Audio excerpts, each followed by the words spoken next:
Hey guys, Dave Mifsud here, and welcome to another lesson in how to transition from personal training or boot camp to your own highly profitable studio. And it's going to be the second lesson of this series, this course, however you are tuning in and watching it, and diving into a bit more of the specific tactics of getting your first studio, locking it down, getting leases sorted, negotiating all that, what should you be looking for, what you need to consider, all the important questions to ask. And that's what we're going to be focusing on today, so you're ready to start launching the fun stuff. So quick one from last lesson. However, again, you're watching all this. Just a quick recap. We focused last time on setting a clear vision for your business and studio. And I talked about how important it is to know the vision, know why you're doing it, who you're trying to help, all that stuff. And we broke down who our niche is probably going to be, who we will work with to a certain extent. This is something you can refine over time, by the way. You don't have to have this rock solid niche that you know absolutely perfectly. It's just good to have this starting point of thinking about who we want to talk to and who we are trying to help. And we had a bit of a look at the numbers behind the business model, and ensure it's profitable. As I said, at the end of the day, business is about making profit. If we want to sustain it, yes, we're here to help people impact, have an awesome lifestyle, but it needs money to do all of those things. So it's important to do that. So not going to take too long because you've got all that there. Let's talk about today's second lesson, which is really about securing your studio and a bit about launch marketing. I actually, in the end, didn't talk a lot about the marketing because I think I spent plenty of time on the launch. So we'll get to the launch marketing soon, so don't worry about that too much. But this photo here, pretty cool. This is actually a photo of my original studio. I reckon maybe 3 to 5 months, somewhere around that time frame, this was taken. Now, why do I want to show you this? One, it's kind of nostalgic for me. Number one, it brings back some memes. But secondly, I actually like showing because it's pretty bare. I'm sure you'll agree. It's pretty bare. There's like, look at on the far wall. There's like some hooks, a couple of crummy little bands. I had like 2 chin-up racks with some cheapo TRXs. I had 2 squat racks, couple, 3 bars there, a little sled track for a single lane, and like 3 benches. They were terrible benches. They were like gifts people gave me. I shared this, and you know what? If I could go back, I would have done everything in my power to get some better stuff. I would have probably taken a bit more pride in what we had, how it was set up. But I do take on keeping that in mind. I take a lot of pride in pushing and growing it, even though things were far from the luxurious gym setup that I would have loved to have. I'm sure we'd all like to have. I had the bare basics. Even if you call it that, I literally had the absolute minimum probably you could have. I mean, I'm doing group class in here, by the way. I'm not doing PT. So I share it just to show people the little amount you do need if you're willing to hustle and put the work in with your marketing and with setting things up. So you don't overthink that side of it. Don't overthink, I need the best quality rigs, I need this, and I need that. I'm going to talk to you about that as we go today. But I just like sharing that story again because I think it gives people the confidence that you can jump off the cliff and learn how to fly on the way down. And I certainly did that, and now I'm flying pretty well. So let's get straight into this is all going to be like, I told my story last time. Let's get rocking and rolling. Hunting for your space. How we go through this. Okay, you're starting to look for a space. You've done the vision. You have a bit of an idea of the niche. Let's look at the smashable spaces and make some things more concrete. Pardon the pun. There's a couple of easy websites that I would say is your first step on where you should start going. Commercialrealestate.com. Nice, easy one here. I took a screenshot. There's the website. And then we've got realcommercial.com. Okay, super simple website. You go on there and you can search for buying, for leasing, all different categories, and really easy place to start. The beauty of 2019. So you're going to start looking. Now, probably one of the biggest questions is what sort of sizing should you possibly be looking for your first studio? Keep in mind, these are my recommendations. You can obviously take it or leave it. And you go, Dave, I think you know nothing, or this sounds amazing and I'll roll with it. These are just my recommendations if you're going to start a first studio from my experience from coaching clients, their sort of sizes, and what we're trying to do with this first studio. About 100 to 300 square meters is a rough guideline of anywhere, and that's probably a reasonable start. Anything smaller than 100, you're not really going to fit many people in there at all. And anything above 300, it's just, unless you have a huge boot camp to take straight in there, I honestly just think it's overkill on the rent and the equipment and the flooring and everything you have to fill out. So I think that's a good rough guideline to start with. At 100 square meters, you're looking at 10 to 16 at one time in terms of number of people. At 300 square meters, you could probably fit 28, even up to 45 people if you really squeeze them in. Depends on the type of training you're doing. Look, barbell lifting, things like that is more space consuming than people standing in a 1 meter square area with a medicine ball doing squats. That's going to be less space consuming. So that's why there's a big variation in how much you can fit, just to give you some rough guidelines. So Realistically, your first studio, let's assume you're going to lease it. Of course, you can buy things, a little bit different numbers we're going to buy. I haven't got as much experience with that, so I'm not going to go into much of that. I'm just going to go that realistically, most of us are probably going to be renting and leasing the studio at first. Anywhere from $20,000 to $100,000 per year annual rent is probably, again, the range. Now, that's going to vary on a couple of things. Probably the biggest one, where you are located, your city. If you're in the heart of a big city like Sydney, it's going to be very different to if you're in a country town in Perth or outside of Western Australia, right? Very different. And there's obviously less country towns around, but I've coached a couple of clients out there, and all of their numbers are scaled down a lot. You know, they might be paying $20,000 a year for rent, so like $500 a week, but they might be charging clients a bit less as well. So it's all scale. So I put a big range in there just to cover it. But I would say if you're above or below those ranges, if you're below, you're going to have a very small, probably very not usable space. And if you're above 100K, I just, part of me goes, why are you going so big so quick? I would go, cool, get a smaller one, fill it out in a year, move on. Yeah, it's pretty easy to do that, and just you'll make more profit straight away. So the other thing to consider with pricing, look at this stuff, just principles wise. Your money, your dollars will go further in industrial locations, not in main areas. Okay, just the way it is in like main. When I say main areas, I mean like shopping fronts, street fronts, things like that. So shop fronts, you get more visibility, but they cost and they charge a lot more in rent if you go for like an office type of front or anything near the shops. Here's my personal opinion is I lean toward saving that little bit of money and just going less visible, okay? Especially if you're opening up your own studio with your own branding. And I'll explain it in just a second. But look, I would personally just rather have an extra maybe $1, even up to $4K a month. Like it can make a big difference again, where you go. And I would personally throw that at marketing. Okay, I just think it will do more for growth than walk-ins, using that money into your marketing. And I kind of believe like no new business grew from walk-ins because of visibility. If you were to open up a well-established franchise, maybe F45 or something like of that nature that is pretty well established now, you're going to get more walk-ins because people know the brand and my friend Susie, she trains at an F45 already, and now there's one near me. I'm going to go check it out. You might get more people from that. If you're going out on your own branding, your own company, which is what I've done, you just don't. Yeah, you get a few people like, oh, you're new, but you're not going to have that same amount of hype. So I think that money personally is better spent investing in marketing, investing in coaching, right? Just have someone to teach you stuff versus that extra couple of $1,000s a month into location. That is my recommendation, but just the principles of where you go for money. So let's say we go back to now real commercial. We're going to start searching. So I'm in the Sutherland Shire, New South Wales. You search Sutherland Shire, you go lease. And again, let's say you're going to work off Dave's recommendation, industrial warehouse to start with. So you save a bit of money and get more space. And I've put in a search category there. You can see minimum 20,000 per year up to 90,000. I said 100 before, but close enough, 90,000, right? I've just left the floor space as is. I haven't actually cut it down. I just wanted to see what's around first. So I did this while I was building this, and here are a couple of results that I found, and you can just get a quick idea. I've got one there, like, as I said, that's 78,000, that top one, 78,000 per annum. So on the higher end, there's actually 440 square meters. So that's a big place, which is pretty cool.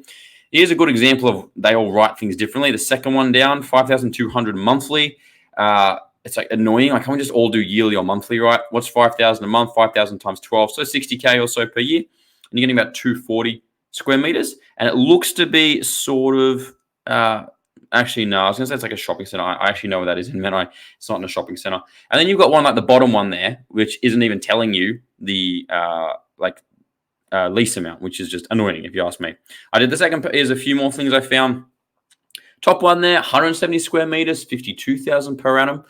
So you can actually, off this, quite obviously, do a square meter to rent calculation and figure out which ones are maybe worth more or less. All you'd have to do is take 52,000, divide that by 170, and you'd get a square meter dollar amount per annum. Okay, and you can do that with all of them. If it's weekly or monthly, figure out what it is per annum, and then do that division. So we've got a couple here. This one's in weekly in the middle here at Box Road there, $595 per week. Again, just times that, add the GST times by 52. Be difficult, but again, 176 square meters. There's another one down the bottom, price on application. I actually know that place that's being built. So sometimes there'll be ones that are up here that are are being built. And that's why they're like price is still very up in the air and things like that, because no one's actually rented it before. But you've got a couple of probably options there, 117 to 145 on some smaller ones. So this is what you're going to start doing, and just get a bit of an idea of what's around, what are the costs, what am I going to get per square meter. And you can flick through photos and tick through these places pretty easy as you go on those websites. So what are we actually looking for when we start searching? Floor space versus office space is actually an important one. Some things will say, 170 square meters, 176.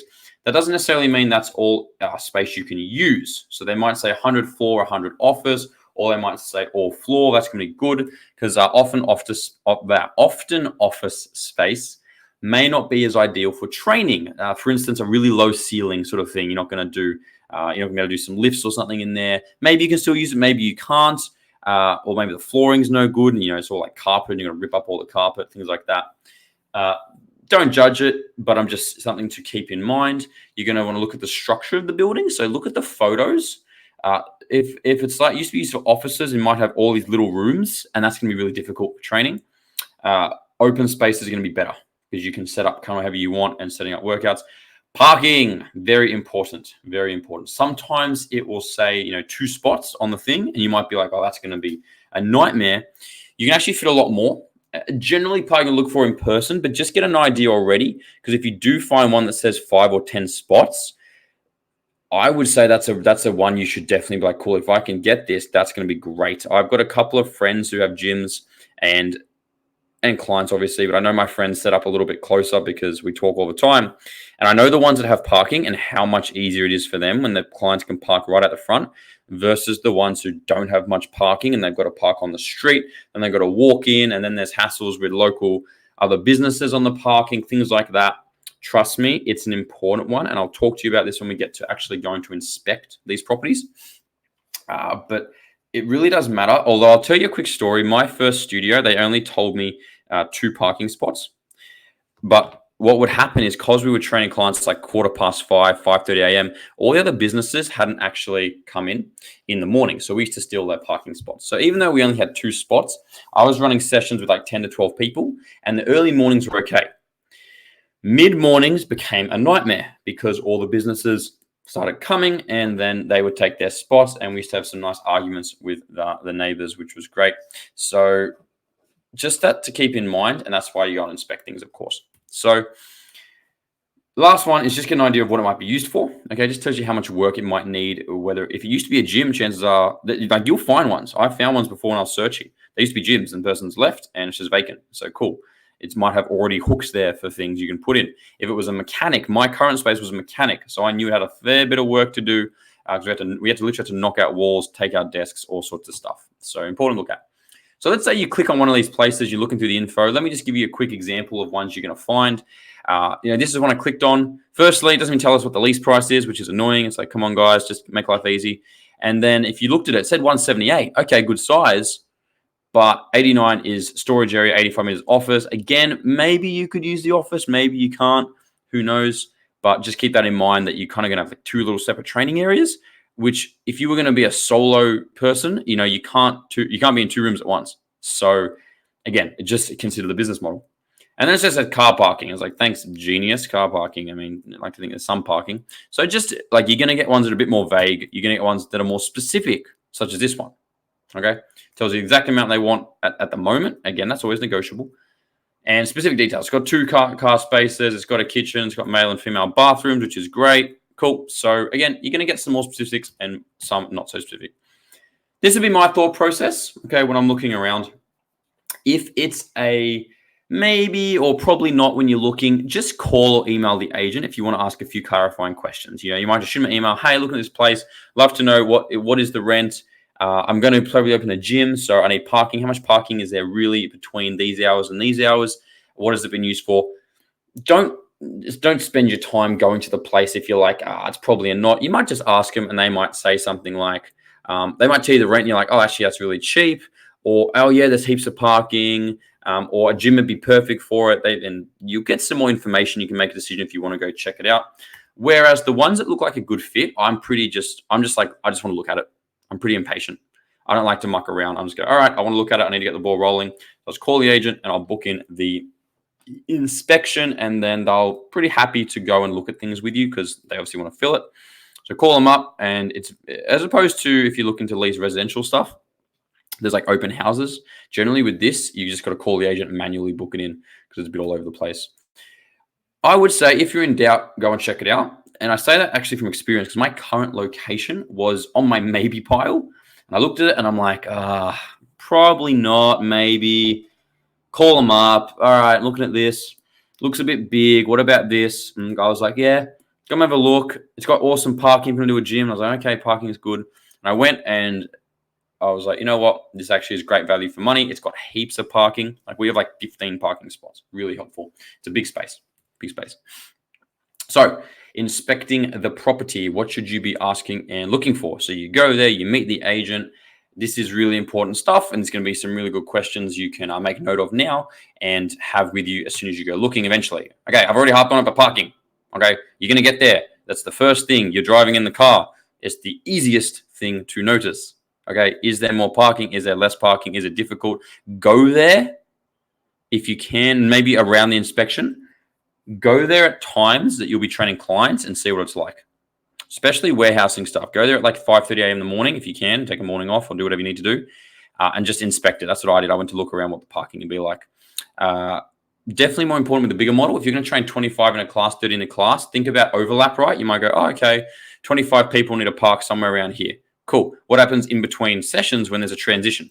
Unless you finish each session with a 5-minute overlap, in which case you're still going to have people driving out, parking, nightmare, you're going to that's going to become a thing. So important with that. If you're doing smaller group or PT, not so important because you might only have 5 people at a time, up to 10 people, one trainer, 1 client, 5 clients at once, even at capacity, or at least at a point of profitability. So again, you can look at that as soon as you drive in. Now, the other one, bathrooms and showers.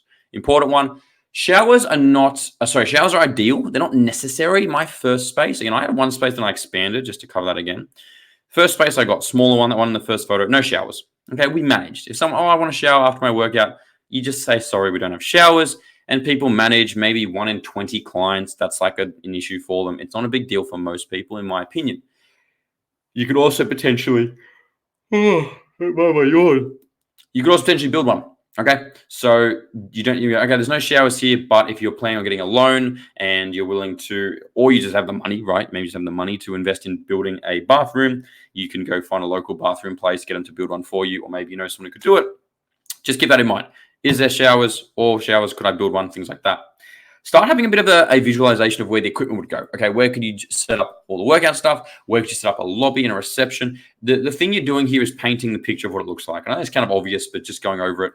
Look at the walls. Easy to install rigs or chin-up bars if you want to. Now, if they're really weak walls, then it's going to be harder to do that. If they're nice solid concrete, you can do that.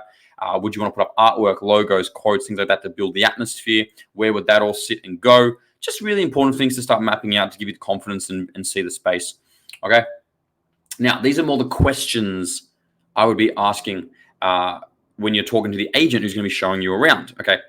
How long has this place been available for? Fantastic question. Because when it comes to negotiating, that's very powerful. Now, if you know it's been open for 6 months, then I want you to put yourself in the landlord's shoes and go, wow, that's 6 months of rental payments that haven't come in. That could be like 30 grand they've missed out on. Are they going to be desperate to fill it? Absolutely. They're going to be willing to drop whatever rent that they have. Where if it's just come on the market, okay, you really don't know. Someone could snap it up. Someone could be looking with you, or there could be no interest. You don't really know, but just keep in mind, if it's been available for a while, you've got a lot more bargaining power knowing that.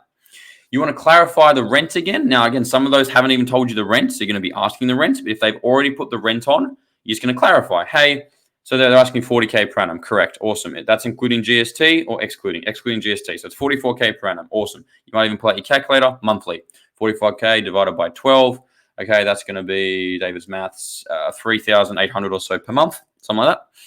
Timeframes. Are they asking for a specific time frame at the moment? Yes, they are. They want 2 years with a 2-year option. I'll explain to you all that in a second.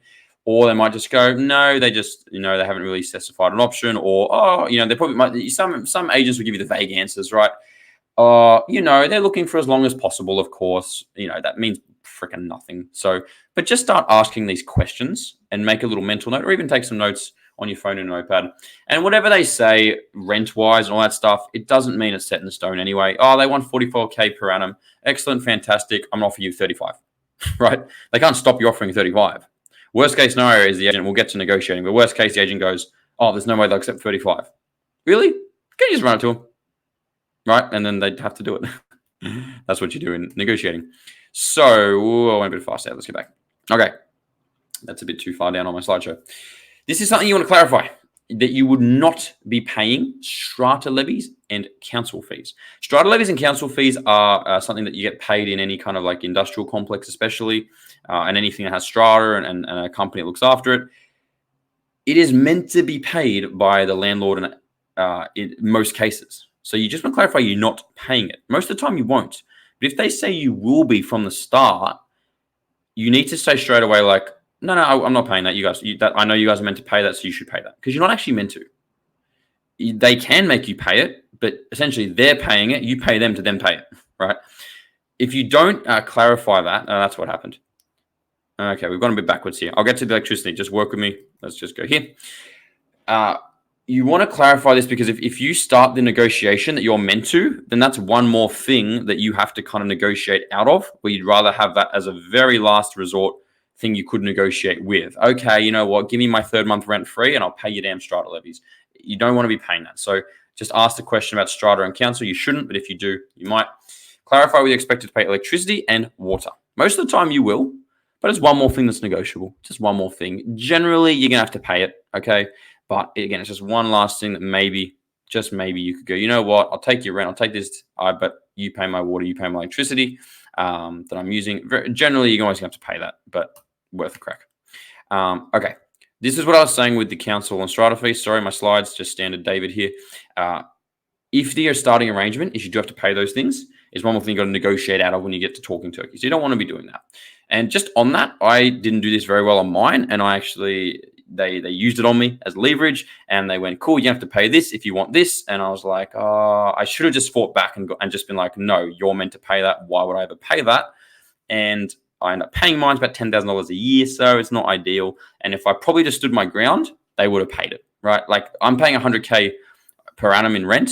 For the sakes of like another 10K, I'm sure like they would have taken my offer to say no. Like they wanted me in there. So anyway, council strata, ask that.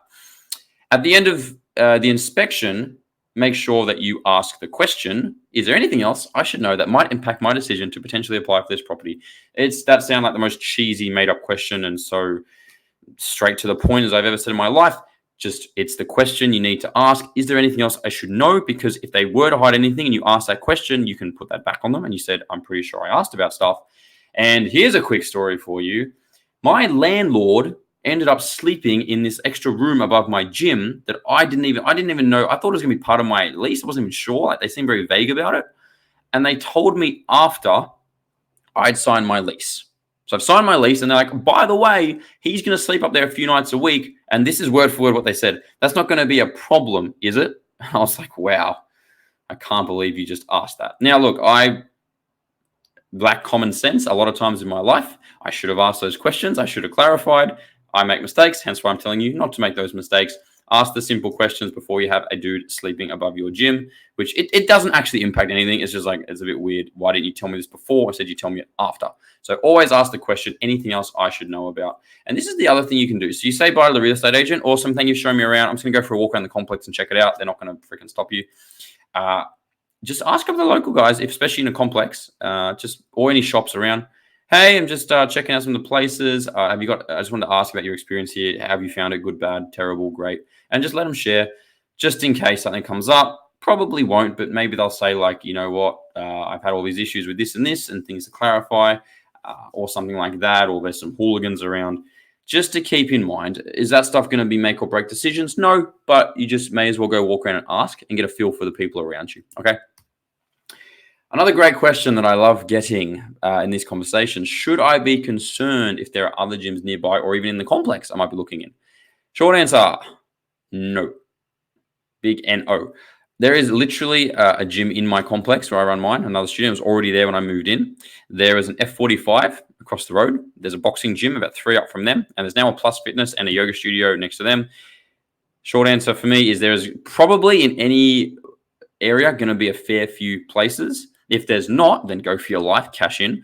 But there probably is going to be. So don't get caught up in that. Okay, worry way more about the stuff I've just talked about before versus are there gyms around? Okay, there's always been competition. If you are that worried about a few gyms, I would challenge you. You need to build your confidence in what you do.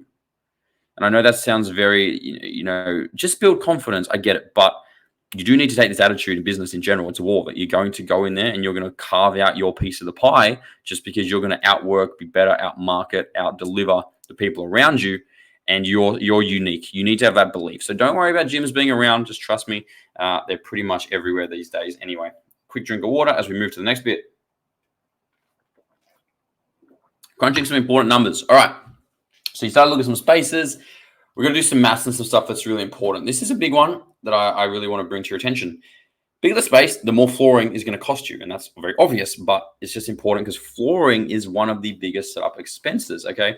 Typically, you pay $35 per square meter of tiling straight off the bat. So 100 versus a 200 square meters, it's an extra 3.5K straight off the bat. That may be absolutely nothing to you because you've got huge loans or you've got tons of money to throw around or you're going big. Fantastic. But I can tell you if you're small, you're starting out and you haven't got crazy amounts or you're tight on the cash flow, extra 3.5K, right? It all adds up. So just a quick one on that you do pay a fair bit per tile alone, and that's going to be a decent part of your setup expense. So look at the floor space and multiply it by 35 instantly for the cost of that. If you want to start looking at tiles, these are the ones I use in my gym. They're called commercial rubber gym flooring. As you can see, with a bit of fleck, gives a nice bit of color. The color will fade as you go, but they're pretty good. If you go super cheapo ones, they can have a really strong rubbery smell. These ones do smell like rubber a little bit at first, but they go pretty quick. Whereas the other ones, cheapo ones, anything cheaper than that, I'd be a little concerned with. You can go these sort of tiles, like jagged edge ones. They look fine too. And I got a friend who has that in one of his studios. That's $35. That actually totals a kilo if you put all of those together. So I'm just showing you that you're kind of going to pay around that amount anyway. So you're going to have to factor that into, again, your setup costs. That may be a lot, maybe nothing for you. It was for me at the time. So yeah, just wherever you are, keep that in mind. Map out all the equipment you plan on getting for that space. Again, bigger space, it might mean you want more equipment just to fill it out a little bit. And again, all this comes back to, are you going to pay for everything right now and just pay it all off? Or are you going to get a business loan or are you going to finance it even through equipment companies? Will let you finance, by the way.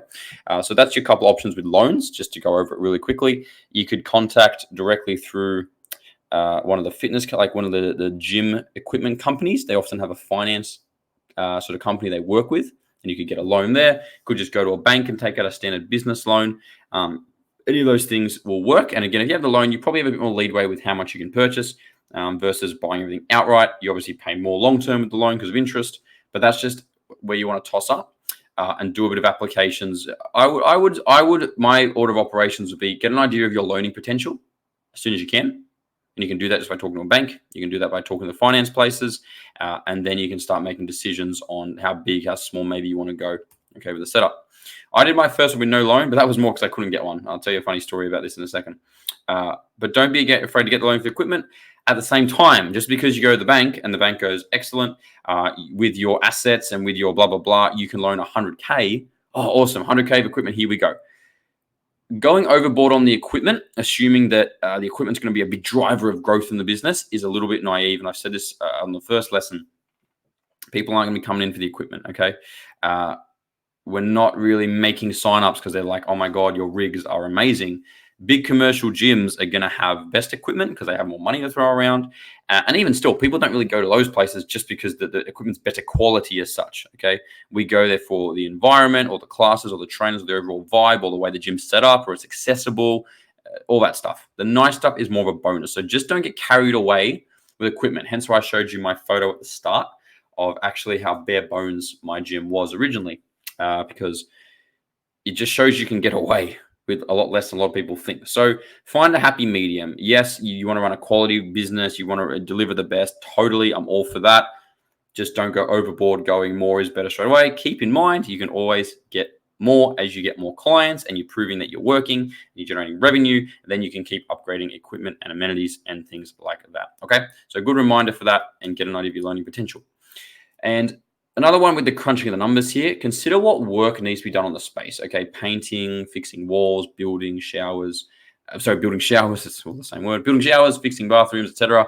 get a bit of an idea of that and ballpark some figures. If you're going to do all this stuff yourself, obviously it's going to be less, it's going to be more time consuming. If you want to pay someone to save you the time and do a better job, you pay someone. All stuff to be important and keep in mind. Some of these things can be done as you go, but common sense with how much is necessary from day one. You don't want crazy things in that place that are going to throw people off. So when you get clear on all this stuff, you can get served with the dollars, you're good to go, and we can actually go with it and begin applying. There's a couple extra expenses just on that. Okay, things like a speaker system. Again, this may be like tiny stuff to some people, but just important just to give you a couple other things to budget for. Good speaker system is really important. I use what's called a Sonos Play 5. It's one of the best I found speaker systems, quite big, but oh my God, the bass is unreal. $750 for that. Music really matters. So at least $250 on a speaker or better is going to be necessary. Setting up a lobby, okay, like a few couches. People can chill out between classes, before classes, make it feel like a place people want to spend time in, and some shelves for people to leave bags in. All of that is really important. I think a water fountain is a great investment. Okay, I just pay my. I'm not even paying for it. I rent it, not even lease. I rent a fountain. So that's a typo. From a company called WaterLogic. It's quite cheap. I'm pretty sure it's like $100 a month or something like that. I'm pretty sure I pay $300 a quarter, so $100 a month. And this is what it is. You can someone just comes in, they install it for you, and then clients can always fill up water bottles, have drinks whenever they need to. $100 a month, generally very little upfront to get something like that. I didn't do that from day one. I wish I did, because it's just such a good little investment and it looks quite professional. So a couple other things just to consider. And so just make a note of all that stuff when you're going to crunch some numbers and just budget all that stuff in. Alrighty, you still with me? Take a nice big deep breath. You're doing well. A lot of stuff I'm throwing at you. I'm gonna take a drink of water. Applying and negotiating. So you found a space. You're like, you know what? Let's see what we can do. Let's get some negotiating rolling. Okay, when it comes to the actual deal, you get with leasing, there is a lot of leadway, like I said before. They'll say this amount of rent, this amount of stuff, but it's all airy-fairy, nothing set in stone. We have a lot of weapons in our arsenal to negotiate with. Things like rental price, rent-free periods up front, rent-free periods on renewal, which is when you renew your lease. You can actually ask for rent-free if you were to continue on. I'll talk about that in a second. The length of the lease, the length of the option, and even the start date, because, yeah, we'll go into all of it. Those are all the things. I'm going to break them down as we go. But just quickly how this lease stuff works, because I had no idea when I first went into it. I never rent anything in my life. You'll have a set lease time you're going to eventually agree upon. It's going to be somewhere between 1 and 5 years, very rarely over 5. And then there's what's called an option. The option is, okay, if you want to renew it, you can. So the lease is the first initial commitment. And then the option is going, if you're liking what you're doing, you can just choose to take the option and you keep the same agreement that you have in terms of anything with rent, outgoings, all that stuff. Okay? So they talk about this like 1+1.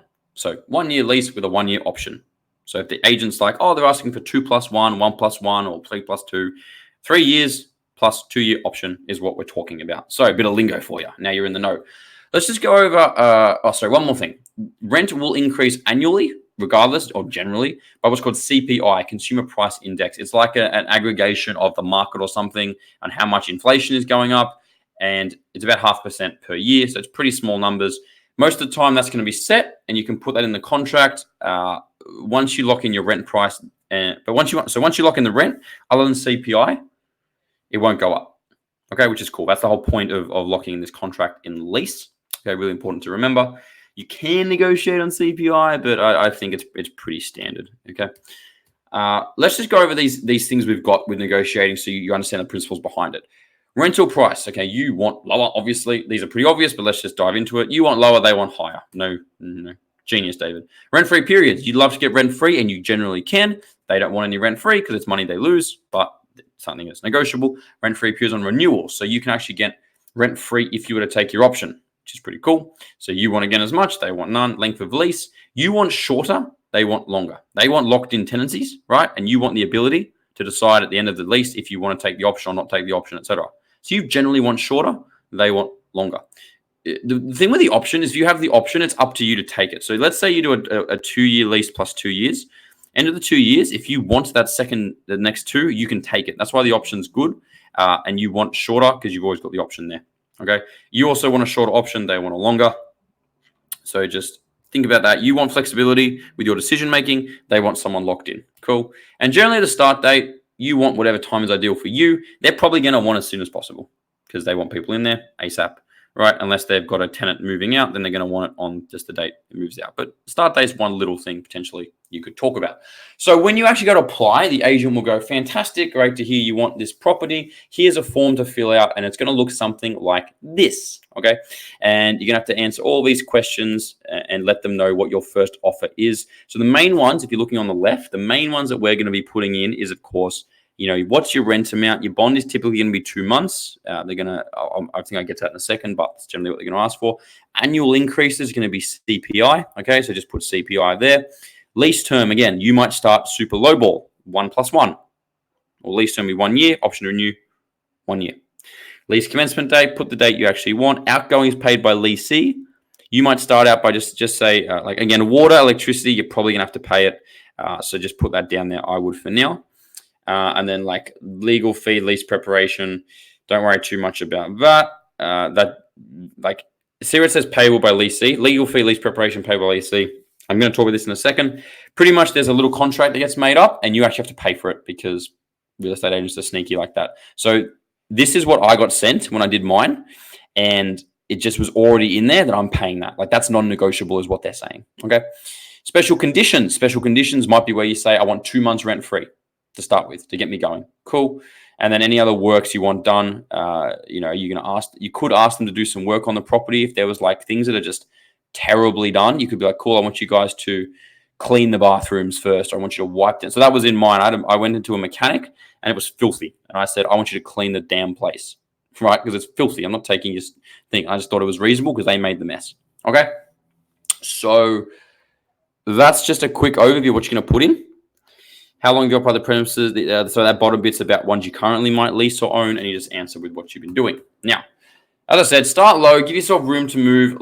Maybe lower rent than they want. Hey, we want 40K per annum. Cool, I'll do 30. 1+1.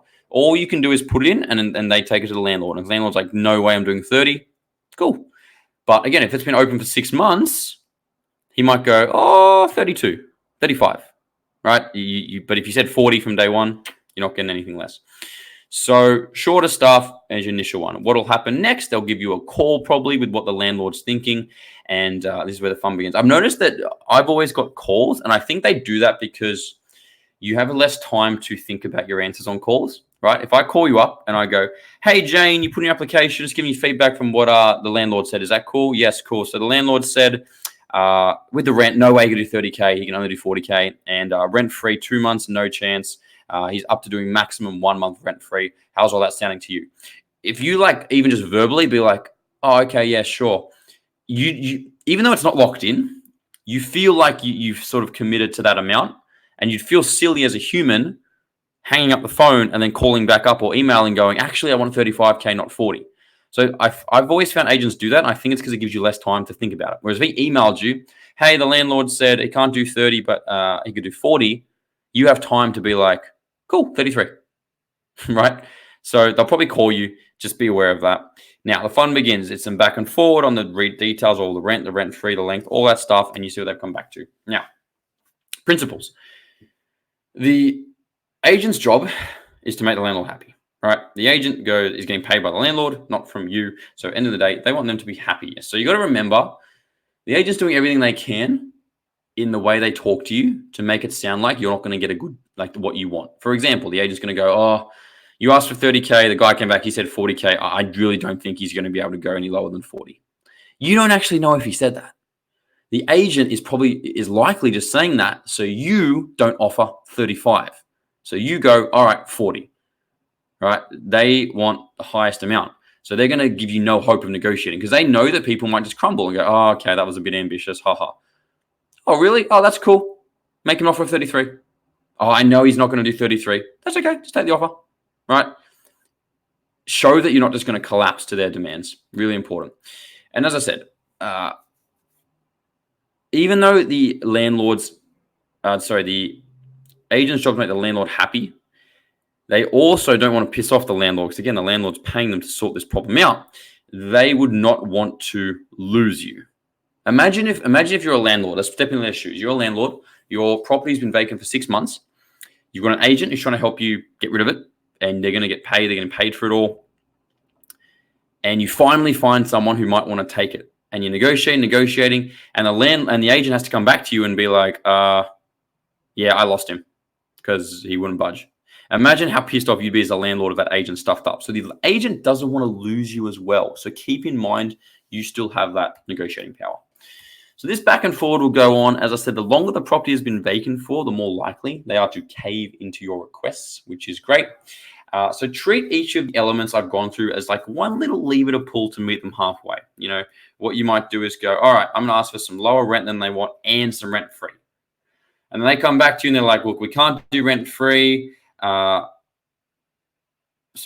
come back and they say, we can't do that. We want full rent and no rent free.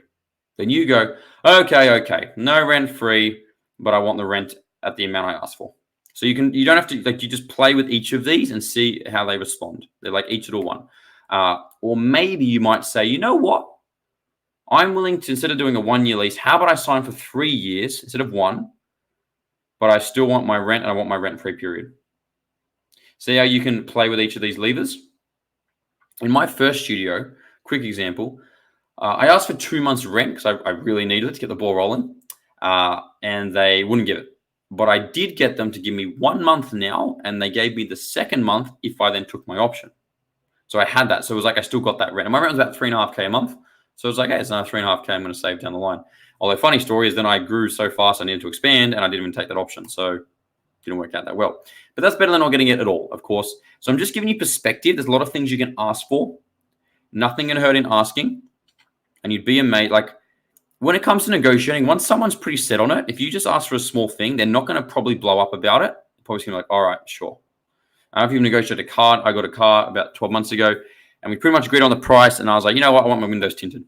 And they were like, all right. Right. I was like, cool. I want my windows tinted for the same. Like, they would have said yes or no to the same amount when they gave me the windows tinted. So just keep in mind principles, negotiation, the party who is probably most willing to walk away is going to win and get the best deal because you're not as attached to getting the deal. You're attached to the arrangement and the outcome you want. So don't get rushed or desperate, okay, and take a bad deal on a place that might not be perfect. You know, you're going to be in this place for maybe 1, 3, maybe 5 years at least. You don't want to be doing a place that has a lot of flaws just because you got sort of like lured into rushed in to try doing it, or you got bad deal on the rent, things like that. You never know when another better suiting place will just pop up and you can lease that, which is pretty cool too. So it can always pop up. A couple other things. All right, lease contract. I mentioned this before. You are going to have to pay for a contract to get made. I know it's a bit annoying, but that's what's going to happen. If the lease is 3 years or under, the company, generally the real estate company, is going to write this up and you will have to pay for it. It's about $500 to $1,000, I think, from memory, maybe $300 to $500 even. Anyway, you have to pay for that, whatever. I don't know why that company, like, it's their job, should just be included. If the lease is over 3 years, I'm pretty sure the agents can't write this up. So then they'll say, you need to go and get a lawyer to write it up, which costs a fair bit more. Or sorry, they get a lawyer or they get someone outside. So a lawyer writes it up and either they get one or you get one. And the lawyer's going to cost more money because they can't do it internally. So once again, you probably want to go 3 years or under, just not waste the money. But if you really want to lock it in for 5 years, you just know you're going to pay a bit more, but just budget all that in. So that's important. But I wouldn't be going more than 3 years. Unless they're going to give you an amazing deal, I would just go, hey, it's just one less thing I've got to pay just for the sake. Like 3 years is a pretty long time already, right? Bond is another consideration. You generally have to do 2 months of bond, and it's not really that negotiable. So just keep all that in mind. Did I just double? Yep, same thing. Cool. Ignoring that. Okay. One more thing as you start getting leases that's worthwhile talking about, and a little story for you. When I was getting my first lease, so once I had negotiated all the details of my first lease, the landlord wouldn't actually give me the lease because I had no income on the books.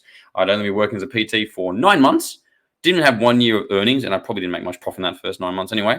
So probably fair enough, right? So I negotiated all the details, the rent free, the bond, back and forward. I'm like, beautiful, here we will go. And they like, all right, do the full application. And I did that. And they were like, yeah, nah, we can't do that. We can't give you the lease. So the guy literally was just like, all right, you can't get it. Why don't we look another one? And I was like, whoa, slow down, dude. What do I need to do to get it? So a good example of always finding a way. And so what I did is I convinced my dad to be guarantor for me. My dad has like 1 or 2 investment properties, whatever. And so that was enough for them. He has a good income, or a solid income, and I convinced him to be guarantor on the lease, and that was the hardest sale I've ever made. I had to convince my dad that I'm going to make this work. So I know it's a cheesy story, but it's true. So lesson is 1, there's always a way. If you really want it, you'll find it. And 2, if they won't give you the lease, all you need is a signature from someone else, and they'll probably give it to you. So find someone, friend, family member, someone with good backing to do that. So you've done that, you're locked in, and you're ready to go. Once it's all approved, you then have to go to the real estate office and sign the lease. Easy peasy. You can grab the keys and you can get rocking and rolling, which is pretty exciting. What I would be doing then is I'd instantly look at the building and organize anything for the actual building itself. That means paint, fixings, anything to be built, etc. Instantly do that, because you can't really set up your equipment. You can't do everything until things like that are done. You don't want to be painting around your squat racks. You want to be everything done.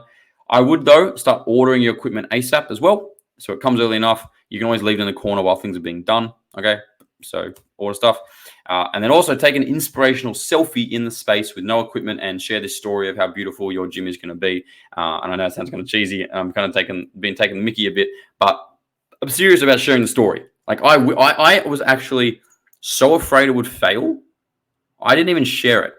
Like I went to a party with a bunch of close friends, and they were like, "Hey, is everything going?" Like, "Yeah, good. What are you up to?" "Oh, I opened a gym the other day." I'm not kidding. That's how the conversation went, and that's because I was too afraid to put it up the story in case people saw me failing. But I reckon if I did, I would have got people going crazy supporting me. I would have got more clients because it would have got some more buzz around. And you can use that in your marketing, and you'll start telling this story of like, "Oh, we're starting out, it's exciting, da da da da." So take a selfie in the space before anything gets done, before you paint, before you remove things, before you build the bathrooms. Show the starting point of it. Just trust me, that's really important. By the way, okay, you're about to, when you get to this stage, this will be crazy. It's meant to be crazy. You will look back on the crazy times with the fondest of memories, okay? You're going to be having to juggle all these things. You're going to be training clients still because you need money. You're going to be setting all this up, equipment, the building, the painting, all that stuff, and you're going to start to market it, which I'm going to get to in the next lesson now to not go over too much here. All at once is going to be what's happening, and it's going to be pretty crazy. Embrace it. It's crazy. It's meant to be. It is like, I wish I could just drill this into people's skull. My most fondest memories are my first studio. I'm in the gym. I was doing a morning ritual that my coaches make me do. I'd go to this park at about 4:45 a.m. and do a morning ritual. I go train clients from 5:30 a.m. to about 8 a.m. And then I was looking at equipment because I wanted to look at I didn't know what flooring to get. So I was going to look at flooring, blah, blah, blah, blah. I was driving to look at flooring. I'm on the phone while I'm driving, calling up leads that are interested, the marketing I'm running. I would look at equipment. I come back. I train clients middle of the day. I'm looking at more equipment and go on the space. I'm setting things up. I'm da-da-da-da. Training clients in the evening, calling people still. I'm looking at other things, trying to figure out a website, trying to get a logo made. And I look back on it with the most fond memories. Like that was the greatest month or two of my life. Like as hard as I was working, it was just like, it was all happening and it's cool. And I'm so grateful I pushed through it. So this sort of time is crazy in terms of you've got the keys. Like it's like, it just got real kind of moment too. When I signed that contract, I was like, this just happened. Oh, it's the greatest. It's the greatest. So next lesson, I just realized how long this went in the end. So I'm going to do the next one on all the marketing to talk about, cool, you've got the space. How on earth are you going to get people in the door, bums on seats? And honestly, I'm much more in my element in marketing than all the other stuff. So it's going to be good fun. I'm going to talk to you a bit about that. But right now, it is question time from anything I've talked about today. For those who are with me, we're going to answer some questions, have a look in the chat, and I'll answer it. And if not, happy hunting, looking for things. So I'm going to open up now for anyone in the chat who was with me. We didn't have a huge group. But any questions you got on all that, or just feedback or clarification, hit me up. Otherwise, I might go, I don't know if there's anything else I could go over with all that. I want to say this as well, right? You know, I'm talking about negotiating leases and trying to save on rent and da-da-da. Like big picture wise, it's not that big a deal. And here's what I mean. If you stuck at negotiating and you don't do it well, like I did, I'm paying $10,000 extra per year that I probably shouldn't. In the end, it's not that big a deal.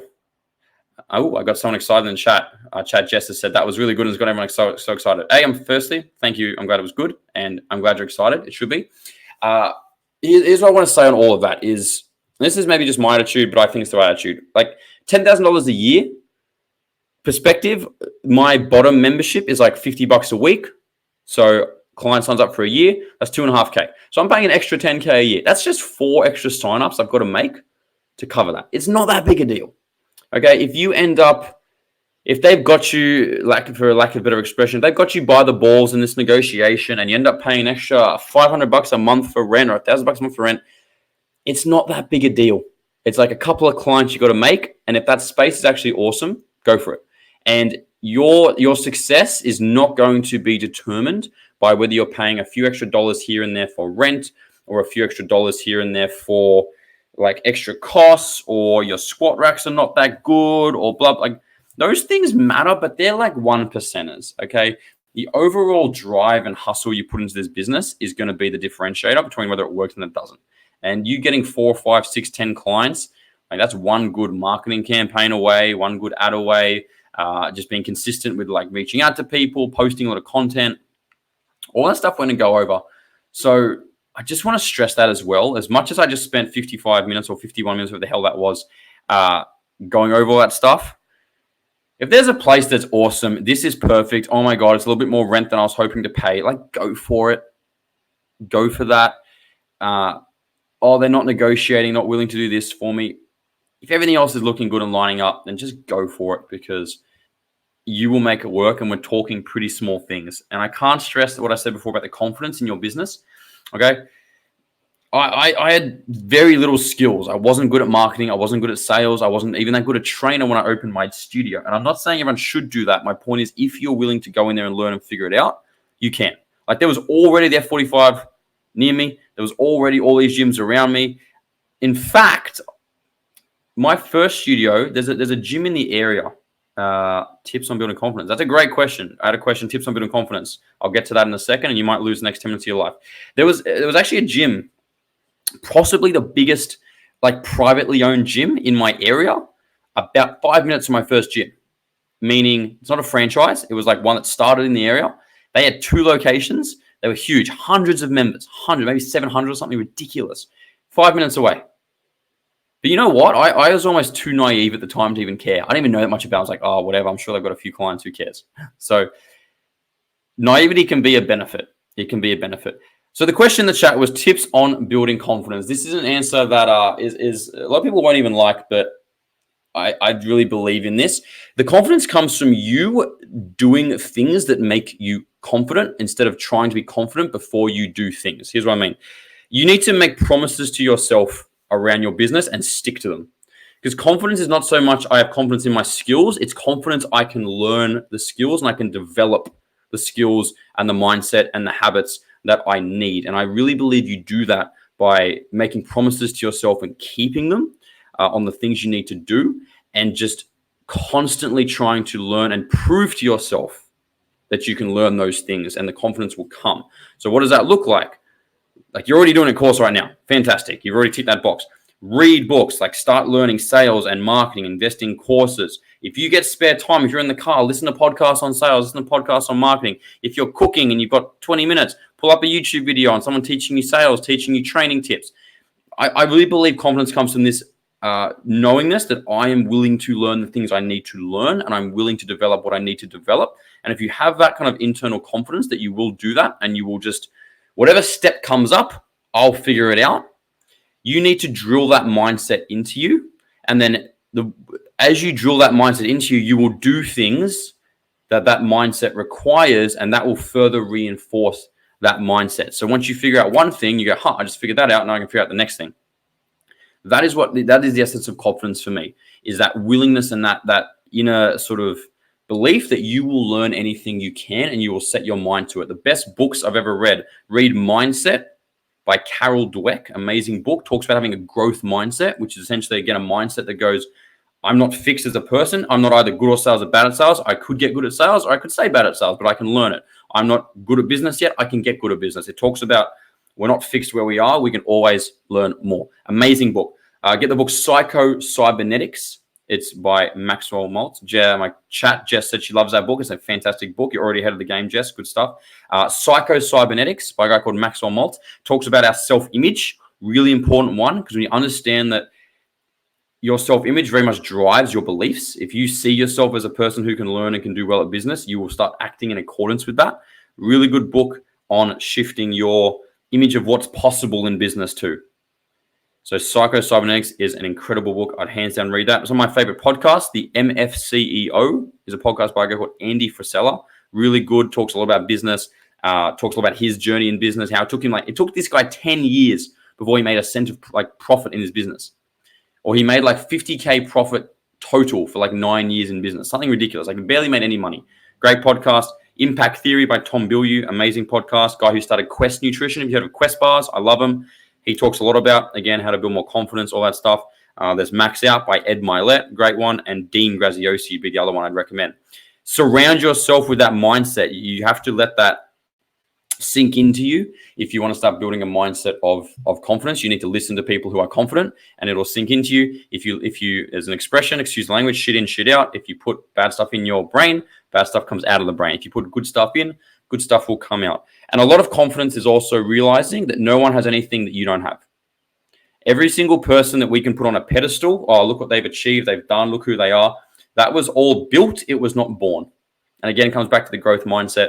But I really believe this is a crucial thing to confidence. You will develop it as you go. Just have confidence that you can get there, and that everybody came out of their mum when they were born as I don't want to say useless, but a very not smart, practical, skillful, human that couldn't even walk and couldn't even stand up. And we develop everything and we learn everything. So again, for me, that's how I internalize. I can have confidence in figuring anything out. And I'm telling you right now, to make a business like a gym profitable, it is not that big a business accomplishment in a sense of it's compared to making like a tech company or something that has hundreds of thousands of dollars of startup, and you're going to need 10 to 15 or 20 staff from day one. Like there are some companies that are really big efforts to make profitable. A gym, you can easily make profitable on your own, one person, if you're just willing to work, if you're just willing to like get up early, stay up a little bit later, learn a few bits of marketing, sell like a machine. If you do that for 6 to 12 months and you put the work in, you will at least make some money and be profitable. And then you can decide what you want to do from there. If you're willing to learn the skills to scale further, or if you're willing to you're happy with that and you love what you do and you make a good income and you make an impact and you get to go down the beach at 12 o'clock on a Tuesday because you ran all your classes already that morning, you can have that lifestyle and you can scale those classes, scale your PT. So that's my little rant on confidence on how to get started with it. If there was one overarching answer, it's get around confident people. I know that sounds so simple, but your environment is destiny. If you keep being around and go to seminars, go to workshops, you keep being around people who believe in themselves and are confident in themselves, it will become your default setting or become normal. If you're around people that doubt stays in your internal vocabulary, and you will doubt and you will go, what if I can't do this? What if I'm not good enough? What if this happens, that happens? So just audit your environment. Maybe you can't pay $1,000 to go into a high level mastermind program around big thinking business people right now, but you can probably start networking with other people. You can make more effort with people who you know are confident. I truly believe that that's like the big picture answer to finding confidence, as well as just taking the action steps and keeping the promises to yourself, because it will stack as you achieve more things and you realize, I can actually do pretty much anything I set my mind to it on a long enough timeline. And I think that belief system is where confidence comes from. So hopefully that helped, Jess. And that's something I'm very, very passionate about. If you want to listen to me rant more about that, I've got my own podcast called the Hustle and Fitness Podcast, where I do personal development, business, some fitness stuff, mindset. And I really enjoy talking about all that stuff because I was not very confident at all when I was younger, mainly because of my body. So I came a long way with that. So very passionate. So guys, pretty much does it for today.